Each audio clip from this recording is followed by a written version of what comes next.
Todo o povo que me escuta, com a paz do Senhor. Livro do Apocalipse, capítulo 3. Eu quero ler convosco dos versos 14 ao 22. Apocalipse, capítulo 3, dos versos 14 ao 22. Dando assim seguimento ao nosso estudo sobre este livro. E hoje, pensando convosco, Laodiceia, a igreja morna. Laodiceia, a igreja morna. Então leiamos. Ao anjo da igreja em Laodiceia escreve: Estas coisas diz o Amém, a testemunha fiel e verdadeira, o princípio da criação de Deus. Conheço as tuas obras, que nem és frio nem quente. Quem dera que fosses frio ou quente. Assim porque és morno e nem és quente nem frio, estou a ponto de vomitar-te da minha boca. Pois dizes: estou rico e abastado, e não preciso de coisa alguma, e nem sabes que tu és infeliz, sim, miserável, pobre, cego e nu. Aconselho-te que de mim compres ouro refinado pelo fogo, para te enriqueceres, vestiduras brancas para te vestires, a fim de que não seja manifesta a vergonha da tua nudez, e colírio para os ungidos dos olhos, a fim de que vejas. Eu repreendo e disciplino a quantos amo. Sê, pois, zeloso e arrepende-te. Eis que estou à porta e bato. Se alguém ouvir a minha voz e abrir a porta, entrarei em sua casa, e cearei com ele e ele comigo. Ao vencedor, dar-lhe-ei sentar-se comigo no meu trono, assim como também eu venci e me sentei com meu Pai no seu trono. Quem tem ouvidos, ouça o que o Espírito diz às igrejas. Só até aqui a palavra do Senhor para nós aprofundarmos hoje. E para isso rogamos ao Senhor Santo Espírito que ilumine os nossos corações e as nossas almas, para que possamos, de uma forma legível, audível, inteligível, entender tudo aquilo que vai ser aqui hoje falado. Que o abrir dos meus lábios e o meditar do meu coração sejam, Senhor, agradáveis na Tua presença. Deus meu, Rei meu, Redentor meu, em nome de Jesus. Amém e glória a Deus. Laodiceia, a igreja morna. Deixe-me só, como já estamos na última carta, deixe-me só agora, hoje, retornar um pouquinho atrás, para nós percebermos aquilo que já foi falado antes. Já havia sido dito que este livro, o livro do Apocalipse, dado por Jesus, o livro, a revelação do Senhor Jesus, dado a João lá na ilha de Patmos, ela é verdadeiramente uma carta pastoral. Este livro não foi escrito para assustar os crentes, este livro não foi escrito para colocar os crentes a desenvolver raciocínios de decifragem de códigos. Não, este livro é uma carta pastoral. Foi também dito que este livro começa por 7 cartas a 7 igrejas que estavam em 7 cidades lá na Ásia Menor. Vocês lembram-se que eu não me aprofundei porque é que Jesus escolheu estas 7 cartas, ou estas 7 cidades, e endereçou estas 7 cartas. Mas hoje, como já estamos na última carta, na carta da Laodiceia, convém-me dizer que cada uma desta igreja, daquelas 7 cidades, representa a totalidade da igreja de Cristo na terra. Como assim, pastor? Com todas as virtudes, com todos os defeitos, com todos os prós e todos os contras. Jesus, inteligente como Ele é, Ele escolheu estas 7 igrejas, que não existia só estas 7, existia mais igrejas, mas Ele escolhe estas 7 igrejas com 7 características diferentes que nós conseguimos encontrar na nossa vida hoje. Os prós, os contras, as virtudes e as desvirtudes. E hoje não vai ser diferente, querida igreja. Nós hoje vamos ver esta igreja, Laodiceia, era considerada por Jesus uma igreja morna.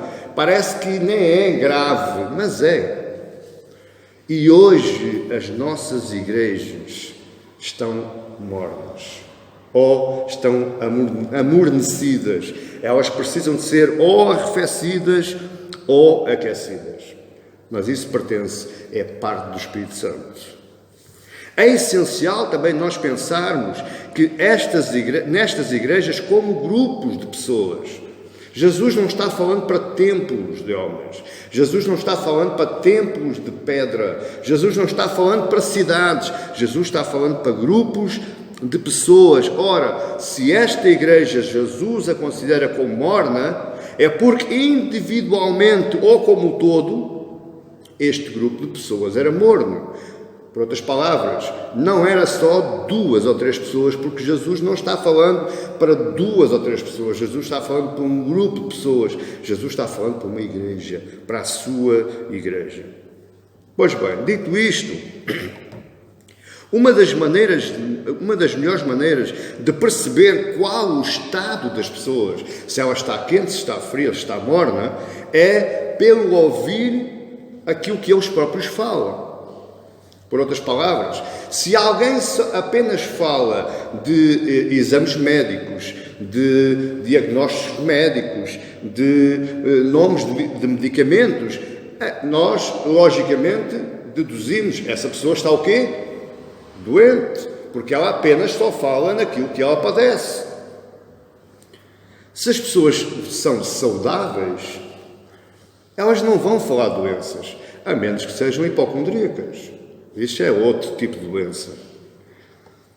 Assim também, a forma como de nós concluirmos o estado de espiritualidade de alguém é ouvindo acerca daquilo que ela fala sobre o assunto. Deixe que eu lhe dê uma novidade hoje. Quem tem uma alma saudável fala pouco desse assunto. Porquê? Porque ele está confiante, ele está descansado, ele está esperançado naquele que lhe tem tratado ou naquele que lhe tem permanecido a sua alma saudável. Pessoas espiritualmente saudáveis não vivem falando do estado das suas almas. Pessoas espiritualmente saudáveis, o que elas andam fazendo é dando graças a Deus. Assim como Paulo diz, em tudo dai graças. Em tudo o quê? Em tudo. Isso é uma pessoa espiritualmente saudável. Não tem nada a ver com o corpo físico. Esqueça o corpo físico. Nós estamos a falar de almas. E aquilo que Jesus quer tratar é de almas. Aquilo que Jesus emprega, todos os seus textos, todas as suas doutrinas, todos os seus ensinamentos, é para tratamento de almas. E aquilo que a Igreja trata hoje, ou pelo menos deveria tratar hoje, é das almas das pessoas. É isso que importa a Deus. O físico vem depois. Então, eu estava escrevendo este sermão e estava-me lembrando de tantas asneiras que eu já disse, já fiz, como toda a gente. Tantas as vezes que nós criticamos o catolicismo romano. E aqueles que se dominam também como católicos não praticantes, eu tive isso na minha família, toda a minha família era católica, mas era católica não praticante.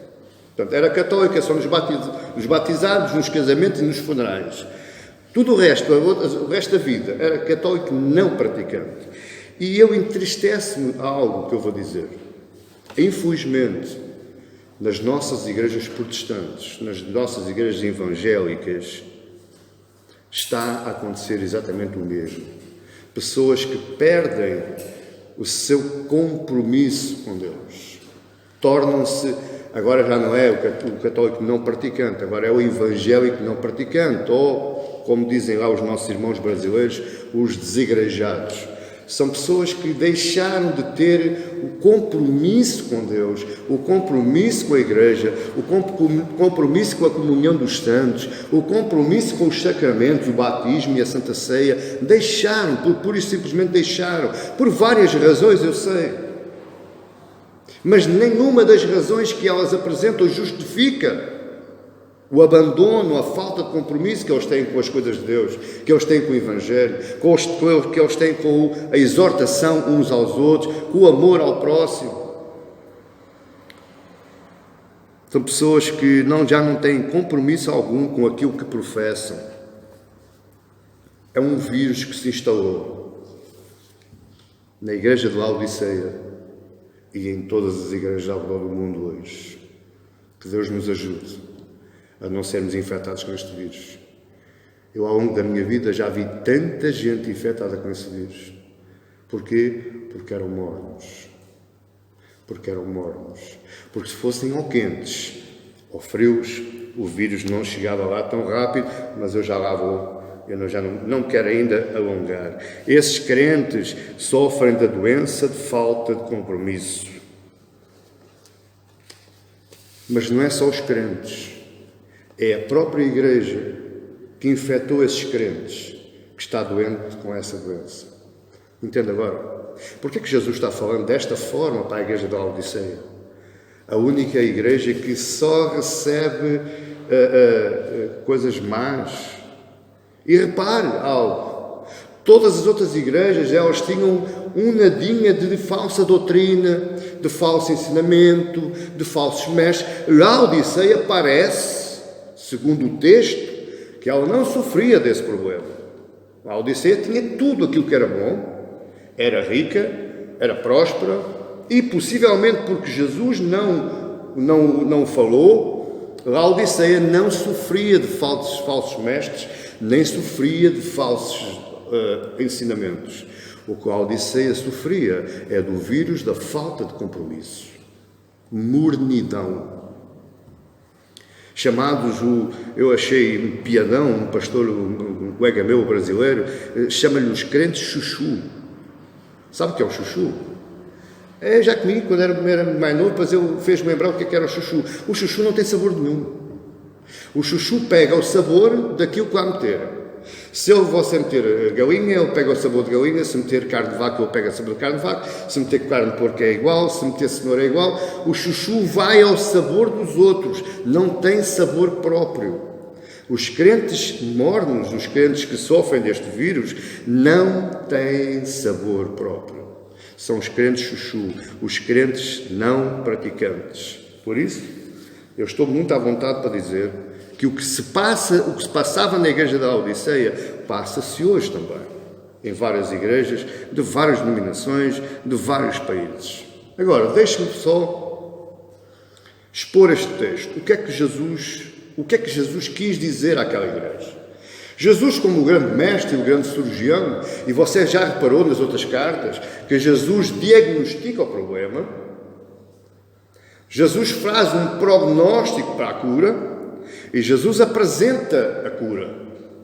E depois, já no finalzinho, diz: há o vencedor, há aquele que vencer, há aquele que seguir, há aquele que tiver ouvidos para ouvir, e ele dá depois os benefícios. Mas vamos ver então qual foi o diagnóstico que Jesus faz desta igreja, a igreja de Laodiceia. E a primeira coisa que Jesus aponta, o primeiro diagnóstico, a primeira doença, digamos assim, está aí no verso 17. Ela era uma igreja carente de imunidade.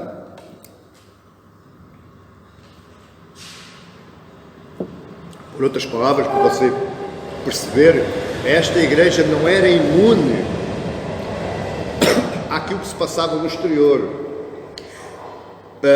Facilmente ela era infectável. Você está a entender agora? Veja comigo o verso 17. Pois dizes: estou rico e abastado e não preciso de coisa alguma.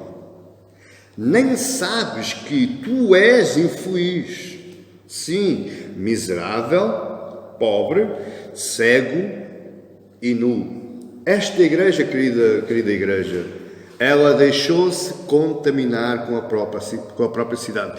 É a única igreja que se deixou contaminar com aquilo que se passava na cidade. Esta igreja não era autónoma da cidade. Esta igreja, ela estava no mundo e vivia no mundo. Entende agora? Ela deixou-se contaminar com aquilo que se passava na cidade. Ela não tinha imunidade espiritual. E olha que eu estou-lhe a falar coisas importantes. Deixe que eu lhe diga, que eu faça aqui um parênteses. Assim como o Sermão do Monte, Mateus 5, 6 e 7, é o beabá do cristianismo. é a base prática de como começar a viver o cristianismo, assim também o Apocalipse é a base da nossa vivência espiritual ao longo da nossa vida. Porque a nossa meta, meus amados, não é salvação inicial. A nossa meta não é nós declararmos com a nossa boca e aceitarmos Cristo como Senhor e Salvador. A nossa meta é, ao longo da nossa vida, aquilo que nós mostramos a Deus que queremos ser. Assim como todos os outros homens bíblicos. E Deus se agrada de ver que tipo de fibra nós temos de Cristo a correr dentro das nossas veias espirituais. Por isso é que ele diz ao vencedor e àquele que vencer. Você vai vencer quando? Quando você morrer nesta terra. Se não for aí, é quando ele vier arrebatar a sua igreja. Entende? É uma caminhada, é uma longa etapa que você vai trabalhando. Por isso é que Cristo mete as 7 cartas no início do Apocalipse. Permitindo Deus, na próxima mensagem do Apocalipse, nós vamos estudar os bastidores do Apocalipse, porque eu olho para o Apocalipse como uma peça de teatro, onde Cristo é o encenador, é o realizador, é o protagonista, é todo o elenco, e nós estamos ali envolvidos e vamos envolvidos com tudo aquilo que se passa enquanto não se acende as luzes e não se baixam as cortinas. Entende agora?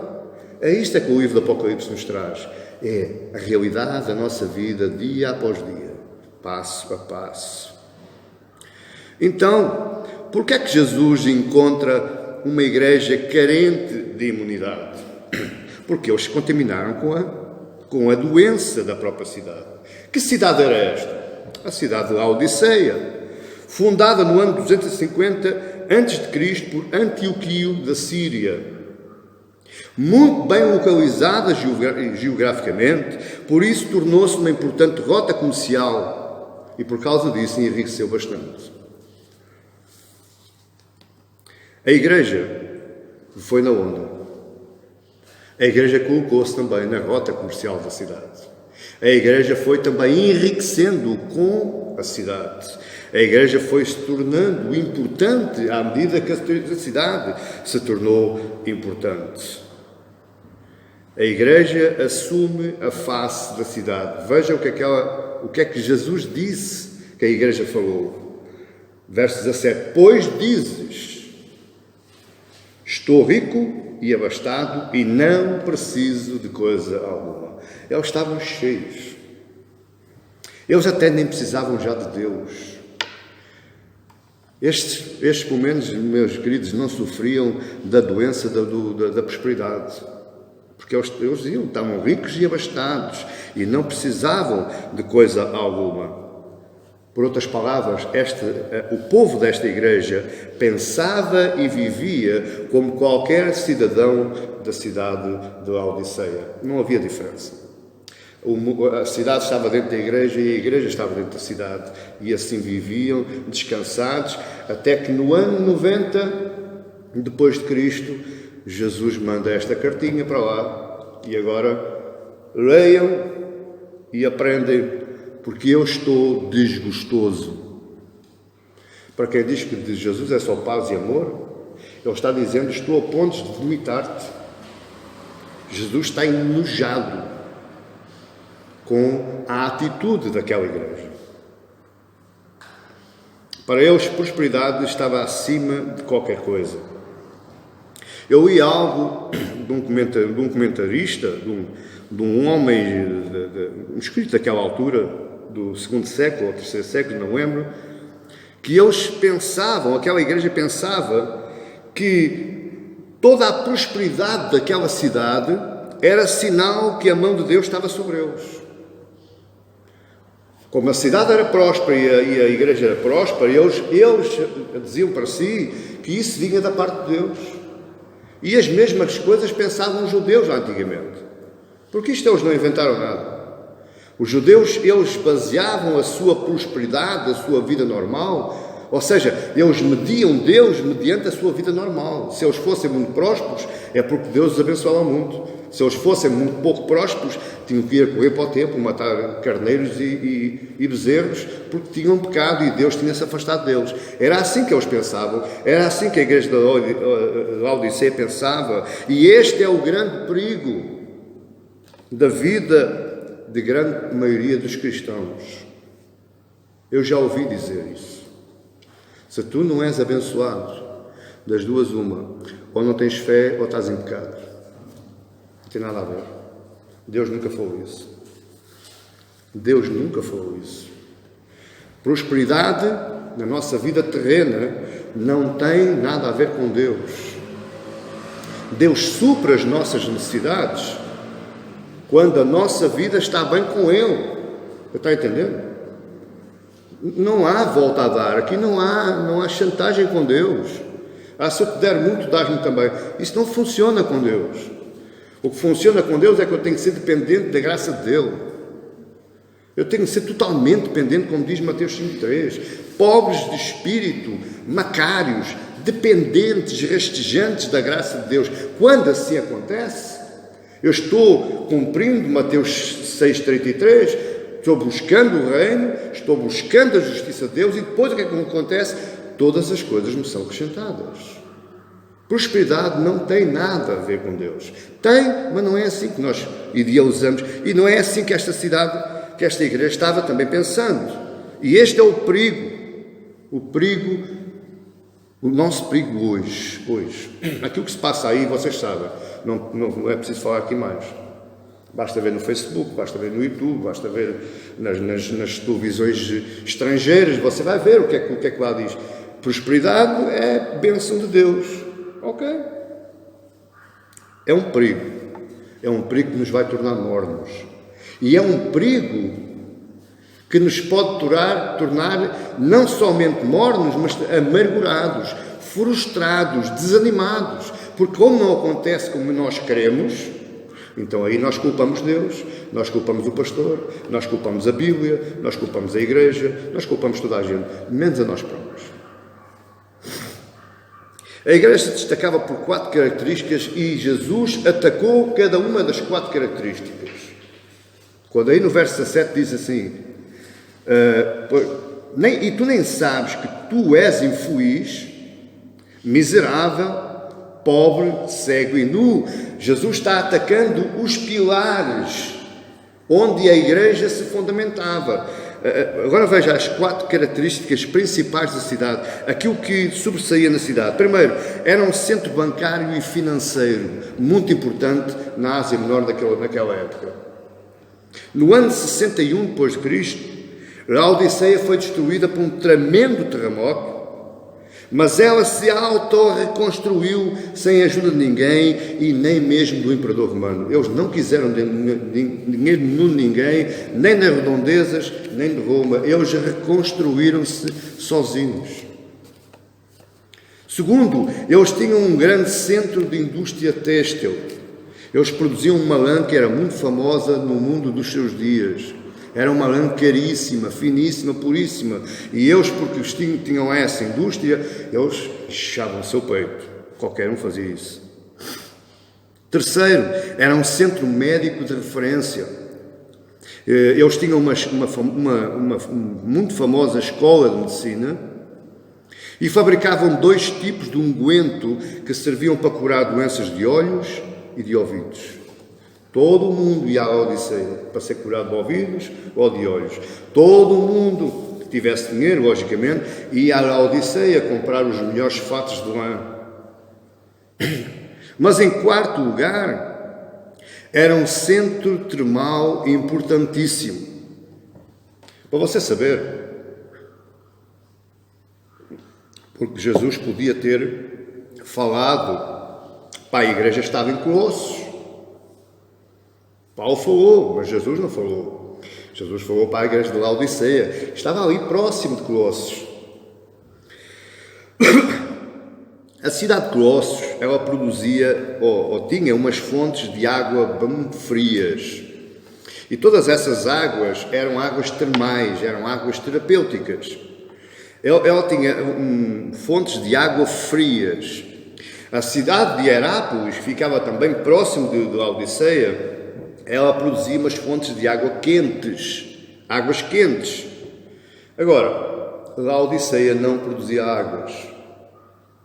Laodiceia recebia as duas águas, tanto de Colossos como de Herápolis. Mas havia aquele problema. E daí você perceber agora a água morna. É que tanto a água fria que vinha de Colossos, como a água fria que vinha de Colossos, como a água quente que vinha de Herápolis, por causa da distância, e eles mandaram fazer uns aquedutos, mas por causa da distância, as águas frias de Colossos amorneciam ao chegar a Laodiceia, e as águas quentes de Herápolis arrefeciam quando chegavam a Laodiceia. Então, eles aproveitavam aquelas águas mornas e fizeram umas termas, daí os spas e os jacuzzis, vem de Laodiceia. Ela não produzia águas, ela recebia apenas as duas águas, como quem diz assim: eu não produzo, mas tenho dinheiro para comprar. Entende? O problema deste povo, ele não se prendia, eu já disse isto, com perseguições ou com falsos ensinamentos. O problema deste povo prende-se com um problema de inclinação do coração.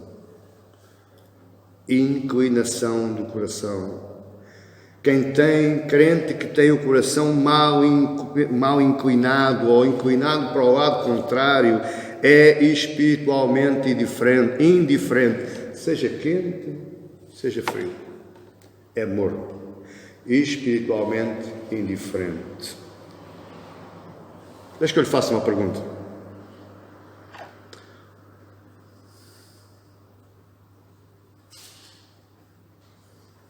O meu irmão vai-me começar a conhecer, mas eu faço sempre as perguntas assim, às vezes em tom de provocação, mas não é para responder aqui. Responda para si, em casa. O ambiente em que você vive tem sido influenciado por você? Ou o ambiente em que você vive tem sido um meio influenciador da sua vida? Por outras palavras, você tem sido sal e luz no ambiente em que vive? Ou tem sido sal insípido, água morna, no ambiente em que você vive? Pense nisto. E foi por causa disto, este é um alerta que Jesus nos deixa. Na sua oração sacerdotal, em João 17, verso 15, ele diz: não peças que os tires do mundo, mas que os guardes do mal. Por outras palavras, eu não peço que os tires do mundo, mas faze-os influenciadores do mundo. Cristão que é cristão, eu estou cansado de dizer isto. Cristão que é cristão a sério, ele influencia o mundo.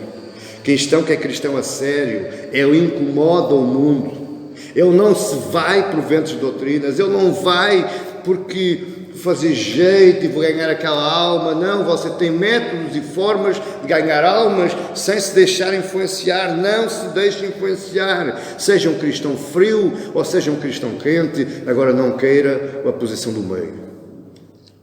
Não se deixe influenciar. Eu disse isto aqui há umas mensagens atrás. Se você quer ser a sério mesmo, você vai perder amizades, você vai perder família, seus colegas de trabalho vão começar a olhar para si do lado, seus vizinhos, ali o carentezinho, ali o chuchuzinho ali, já não falam como falavam antes, mas não importa, não abra mão.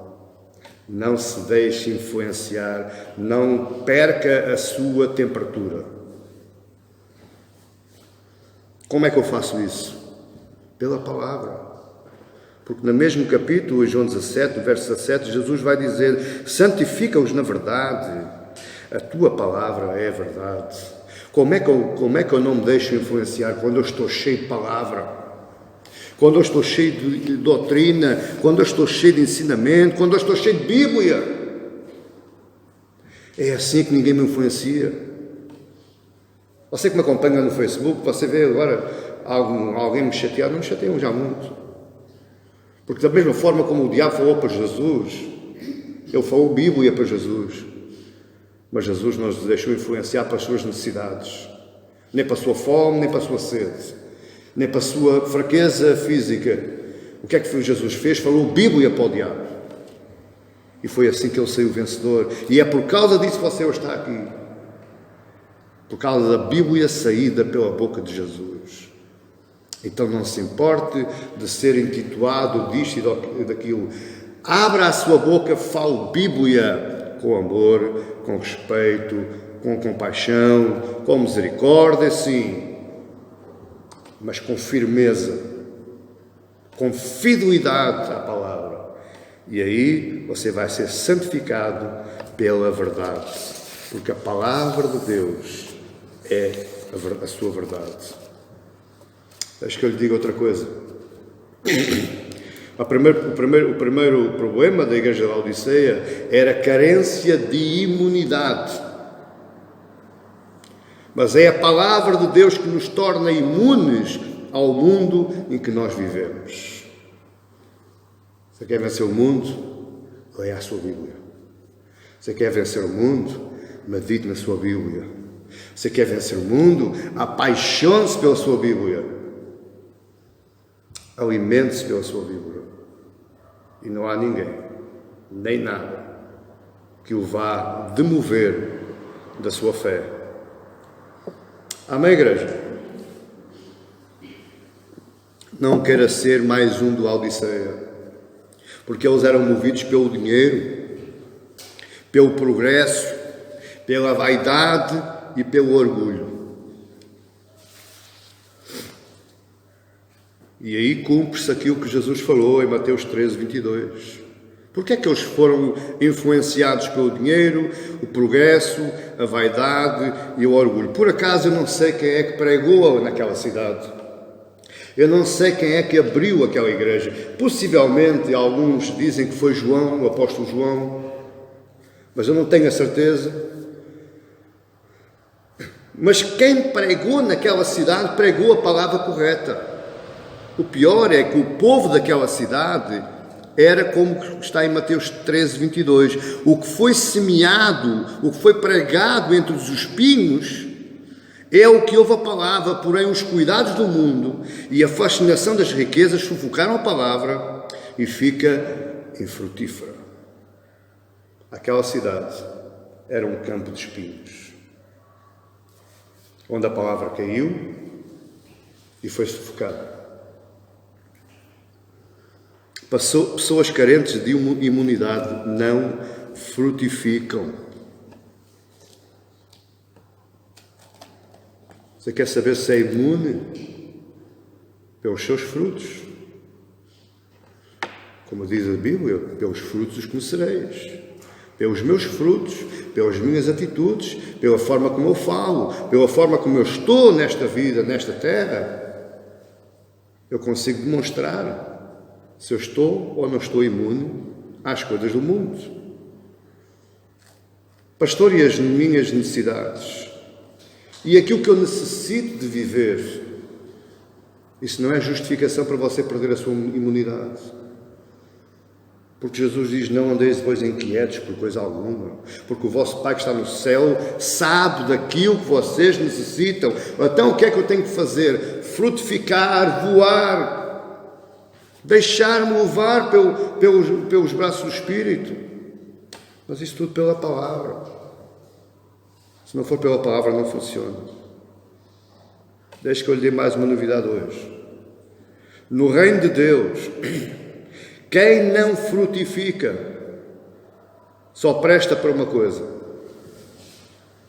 para ser pisado, jogado fora e pisado pelos homens.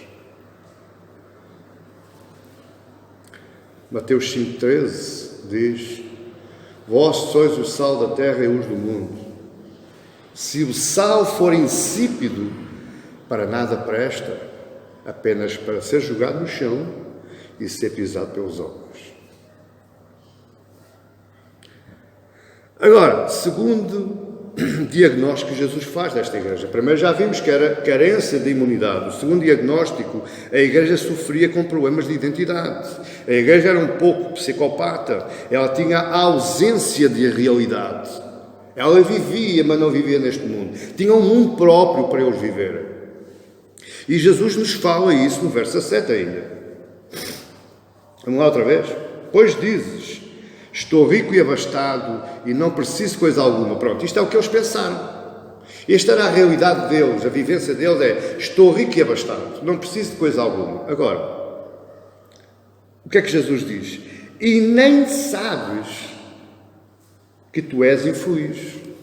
Portanto, eles eram infelizes e nem sequer sabiam. Foi preciso Jesus escrever uma carta para eles, para os elucidar. Eles tinham problemas de identidade. Deixe que eu lhe dê mais uma novidade hoje. A única coisa boa que encontramos nesta carta é a opinião que a própria igreja tinha de si mesma. E, meus queridos, quantas não estão aí assim? Tendo uma opinião de si mesmo totalmente contrária à opinião de Deus. Se Cristo escrevesse mais uma carta, iria escrever mais ou menos parecida assim com a carta da Laodiceia. Tu dizes que és isto, que és aquilo, que tens o poder do Espírito, operas milagres, fazes maravilhas, mas nem sequer sabes, nem colocaste ainda, não desceste à terra, não reconheceste a realidade. Tu és infeliz, miserável, pobre, cego e nu. Quando um ser humano chega a este ponto de não reconhecer a sua própria realidade, ele sofre de algum problema psicológico ou psicótico. E você repara que Jesus combate os 4 pilares da igreja. Porque onde é que a igreja se baseava? Vamos lá outra vez. Era um centro financeiro e bancário, portanto eram ricos. Era um centro de indústria têxtil, tinham muitas fábricas de tal lã pura, fina e caríssima. Era um centro médico de referência e era um centro termal importantíssimo. 4 pilares que a igreja, porque não observou a sua própria realidade, foi andando nessa onda. E Jesus diz assim, olha, tu és, é o quê? Rico? Não, és infeliz, miserável, pobre. Tu tens o quê? Tens um centro de têxtil, fazes lã muito boa? Não, és nu. E tens também um centro médico de referência, fazes os 2 colírios, um para os olhos, outro para os ouvidos? Não, és cego. Então, quando Jesus fala isto a uma igreja, esta igreja nem sequer tinha identificação própria. Esta igreja estava, ó Deus dará, estava sem base nenhuma.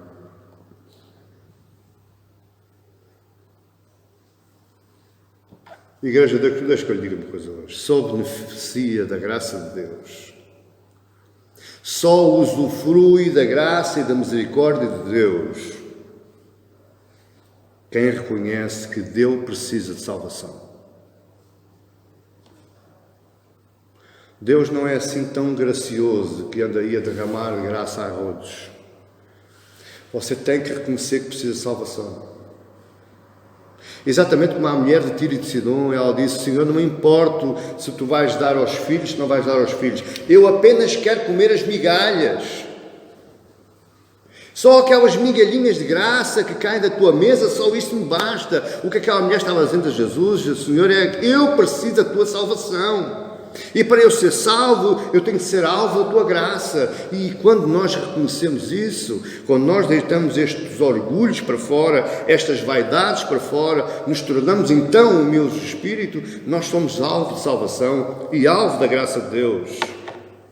Pessoas que não reconhecem que necessitam de ser salvas, são pessoas espiritualmente doentes. Exatamente igual a Sansão. Sansão era forte, era o homem mais forte do mundo, do planeta. Ele tinha lá a graça de Deus, diz a Bíblia que Deus estava sobre ele. E ele então combatia com queixadas de animais, ele combatia os exércitos filisteus, ele ganhou batalhas, até que um dia ele fez totalmente ao contrário, ele se tornou vaidoso, arrogante, orgulhoso, e fez totalmente ao contrário daquilo que Deus lhe disse. E foi-se apaixonar lá por uma senhora filisteia, que o traiu, e que lhe descobriu o segredo. E Sansão, olha o que é que diz Juízes 16, 20. E disse ela: os filisteus vêm sobre ti, Sansão. E ele estava dormindo, porque o verso continua: tendo ele despertado do seu sono, disse consigo mesmo. Ele estava dormindo, descansadinho, e ele disse: deixa vir os filisteus. Deixa vir. Eu quero é filisteus. Só que o problema é que enquanto eu estava dormindo, o Senhor saiu da sua presença. O Senhor se retirou dele. Continuando, disse consigo mesmo: sairei ainda esta vez como de antes, e me livrarei. Porque ele não sabia ainda que já o Senhor se tinha retirado dele. Então, cuidado, igreja. Cuidado, igreja. Muitos de nós podemos andar aqui fisicamente saudáveis,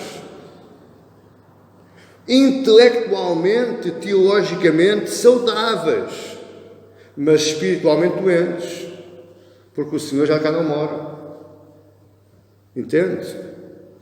Verso 21. Então os filisteus pegaram nele e lhe vazaram os olhos e o fizeram descer a Gaza, amarraram-lhe a 2 cadeiras de bronze e virava um moinho no cárcere. Quanta gente anda ainda hoje dormindo e pensando como Sansão? Quanta gente anda ainda dormindo e pensando que ainda tem a graça de Deus? O pior é que eles vão ser os últimos a descobrir, e pela pior maneira possível. Quando a gente pensa que não precisa de Deus, quando a gente pensa que não precisa de Bíblia, quando a gente pensa que não precisamos de ir à igreja, não precisamos estar com os irmãos, não precisamos de cuidar dos irmãos, não precisamos nos interessar, ter zelo pelos irmãos, há muito tempo que a graça de Deus já foi.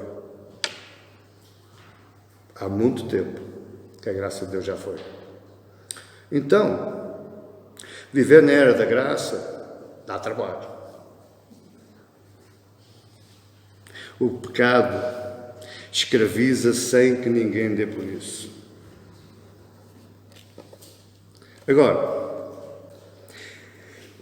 as crises de ausência de realidade, elas são curadas com medidas de fé. Por outras palavras, a imunidade é adquirida pela palavra do Senhor, é ela que nos santifica, é ela que nos liberta, é ela que nos cura, é ela que nos revigora, é ela que nos fortalece. Agora, a ausência de realidade, ela é tratada com a fé na palavra. E esta fé aqui é a fé objetiva. É a fé que vem pelo conhecimento, é a fé que vem pelo ouvir, é a fé que vem por ler, é a fé que vem pelo orar, vem por louvar, vem por vir à igreja, vem por assistir. Essa fé é a fé objetiva, e essa fé nos dá uma visão real da nossa realidade. Entende agora? Entende agora, igreja? Veja o que é que Paulo fala sobre isto. Romanos 12, eu já estou quase a terminar. Romanos 12, 13 diz assim: porque pela graça que me foi dada, digo a cada um dentre vós, que não pense de si mesmo além daquilo que convém. Há umas traduções bíblicas, eu tenho uma em casa que diz, eu vou ler outra vez, eu penso que me estou lendo da tradução, que diz assim: pela graça que me foi dada, diga a cada um de vós que não pense de si mesmo mais que aquilo que você é. É que muita gente pensa que é grande, que é importante, é um campeão, é um surfista nas ondas da fé. Coitadinho, é miserável, é nu, é cego, é pobre. Enquanto não tiver o derramamento da graça de Deus, enquanto não for alcançado pela misericórdia de Deus, ele vai continuar sempre miserável, embora rico. Cego, embora com saúde. Nu, embora com fatos da Armani. mas espiritualmente falidos, em totalmente falência. Antes pense com moderação, segundo a medida da fé que Deus repartiu a cada um. Esta fé, esta medida da fé, é o conhecimento da palavra, porque é ela que nos vai. Como diz lá em João 6, quem come e bebe da minha carne, come e bebe para o seu próprio conhecimento. Terceiro lugar, terceiro problema da igreja de Laodiceia. Portanto, ela não tinha imunidade, ela tinha a ausência de realidade e, em terceiro lugar, sem imunidade e cegos para a realidade, a igreja tornou-se infrutífera, ou seja, uma igreja que não presta para nada, não serve para nada. E é tão triste quando nós assistimos a coisas dessas. Igrejas que não têm valor nenhum, nem para as pessoas, nem para a sociedade, nem para Deus. Igrejas que não influenciam o mundo. Eu já disse isto há uns anos, o João está ali, há uns 6 ou 7 anos que eu disse isto. Só há uma instituição que tem o poder para influenciar o mundo. Não é o poder bélico, ou a instituição militar, não é a instituição económica, não é a instituição governamental, não. A única instituição que modifica, que tem o poder para influenciar e modificar o mundo é a igreja. Mas para isso tem que ser uma igreja que dê frutos. Para isso tem que ser uma igreja que seja os espelhos do farol de Deus. Ela reflita a glória de Deus para fora. Esta igreja só reflete a sua própria glória para dentro. A glória de Deus não era refletida para fora. E nós vamos ver isso, a Bíblia fala, e Jesus se queixou. O que é que Jesus está dizendo hoje? Quando ele diz aí, olha comigo, verso 15 e 16.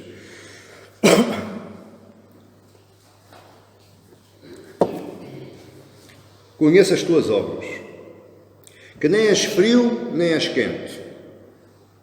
Quem dera que fosses frio ou quente. Verso 16. Assim porquê? Assim porque nem és frio, nem és quente, porque és morno, e nem és quente nem frio, estou a ponto de vomitar-te da minha boca. O que é que Jesus está falando aqui no verso 15 e 16? Primeiro, eles não eram quentes para curar, porque as águas quentes saram ou não saram? Quando você está cansado, não vai para casa, não mete os pés dentro de uma bacia de água quente?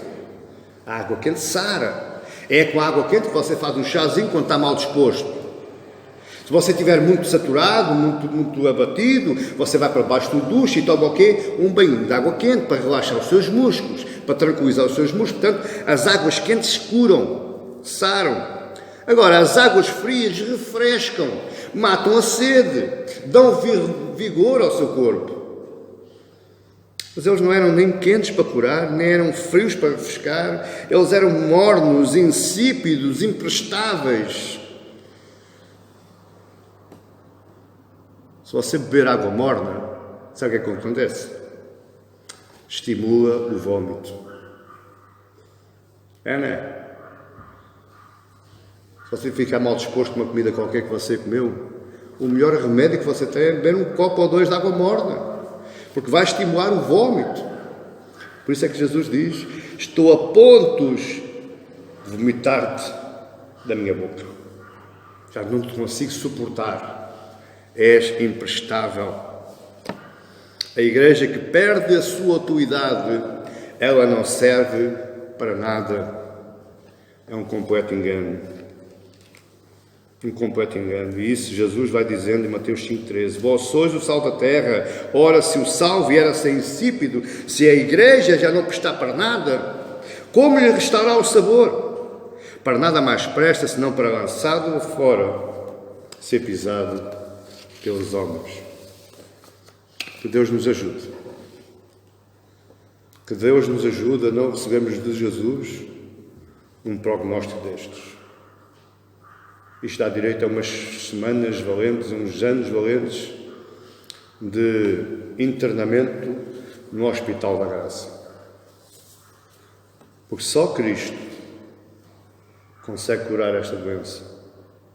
Só Cristo nos propõe o tratamento adequado à ausência de imunidade, à ausência de realidade e à doença de não frutificar.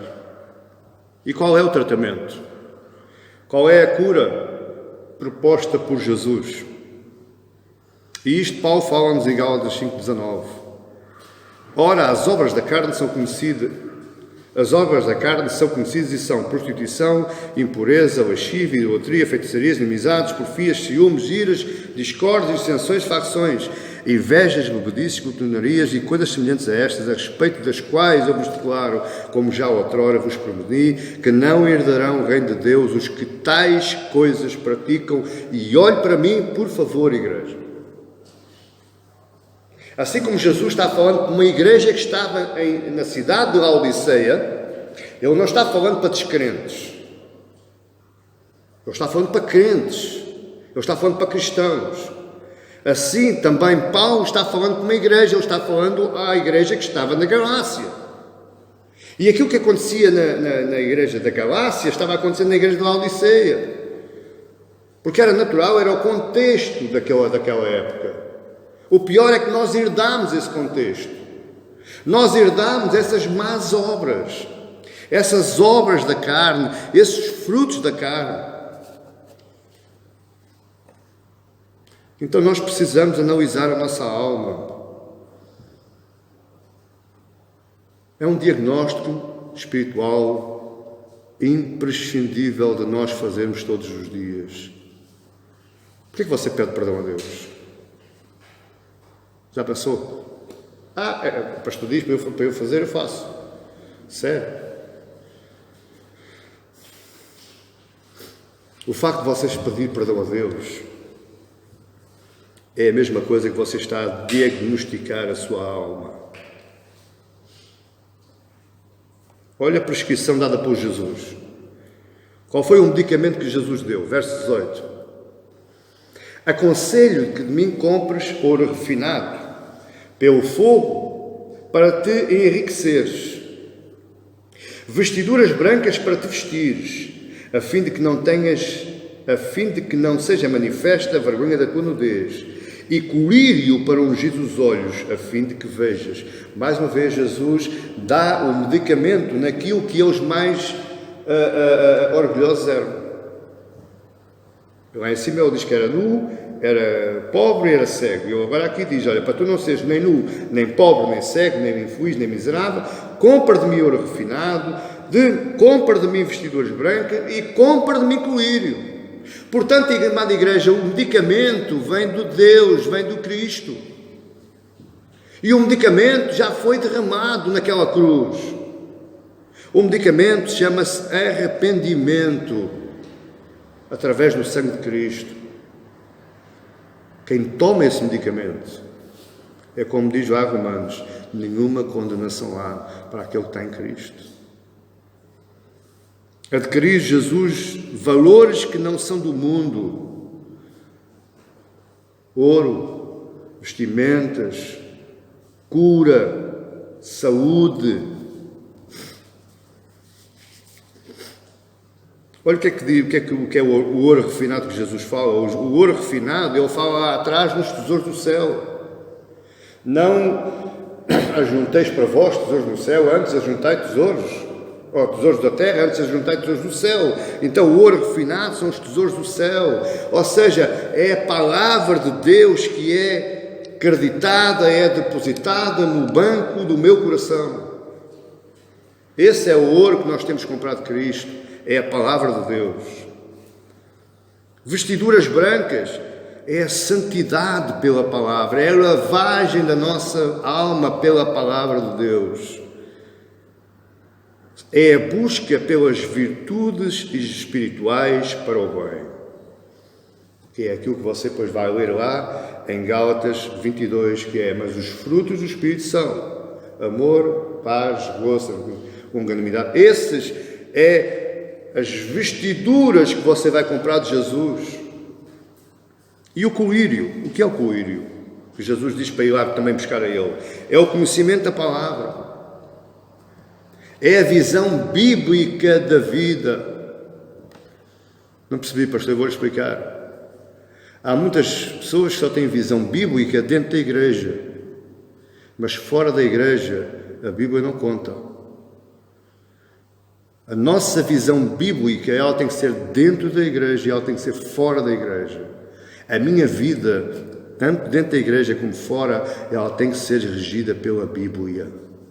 Por isso é que a Bíblia é o meu manual de fé e prática. É o colírio, é o conhecimento da palavra. Mas você pode me perguntar, como é isto possível na minha vida? Jesus responde no verso 19 e 20. Verso 19, como é que é possível eu viver isto em minha vida? Verso 19, eu repreendo e disciplino a todos quanto amo. Sê, pois, zeloso e arrepende-te. Então, para viver uma vida com ouro refinado, vestiduras brancas e colírio da parte de Cristo, eu tenho que ter zelo espiritual e tenho que ter arrependimento. Como é isto possível na minha vida, pastor? Segundo, abrir a porta do meu coração. Verso 20, eis que estou à porta e bato, se alguém ouvir a minha voz e abrir a porta, entrarei em sua casa e cearei com ele e ele comigo. É lógico que Jesus não estava aqui falando geograficamente. Mas o que eu adorava, eu amava que Jesus me batesse à minha porta. Aliás, ele não ceava comigo, eu já não ceava mais. Prendia lá com umas cadeias, umas correntes. O que Jesus está aqui falando não é portas de madeira, ou de ferro, ou de alumínio. O que ele está aqui falando é, abre a porta do teu coração. Deixa-me entrar lá dentro. Primeiro o zelo, o arrependimento e a abertura da porta do seu coração. Sabe que Jesus aqui está se queixando para a igreja de Laodiceia? Porque para a igreja de Laodiceia tinha trancado Jesus do lado fora da porta. E Jesus está à porta a bater, deixem-me entrar. Porque vocês fecharam a porta. Na igreja de Laodiceia, Jesus estava do lado fora. E hoje, igreja, e hoje? Quantas não há aí que Jesus está do lado fora? Jesus é o papel secundário. O homem e a mulher, o crente, o irmãozinho, esse sim, tudo para ele, tudo para ele, tudo para ele. Vamos tornar a sua vida agradável, um culto agradável.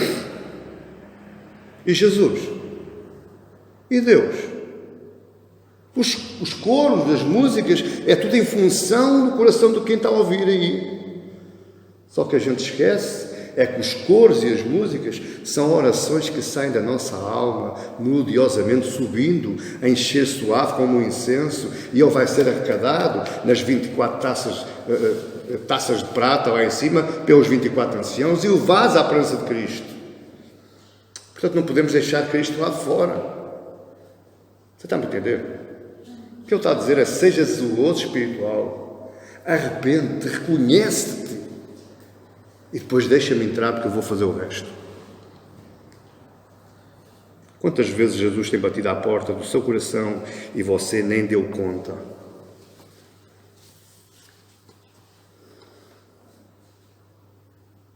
Se ele estiver batendo hoje, você tem o seu coração em ordem?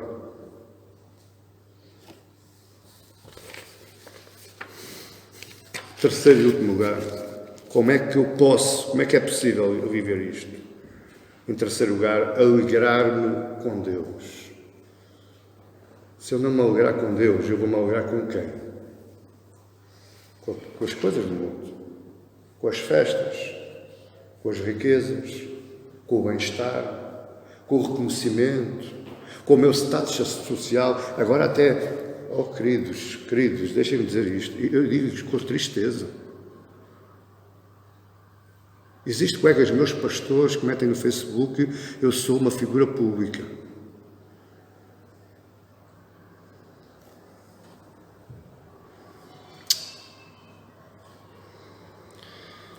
Vitorioso é aquele que estava doente e atendeu ao tratamento de Jesus. Você está disposto?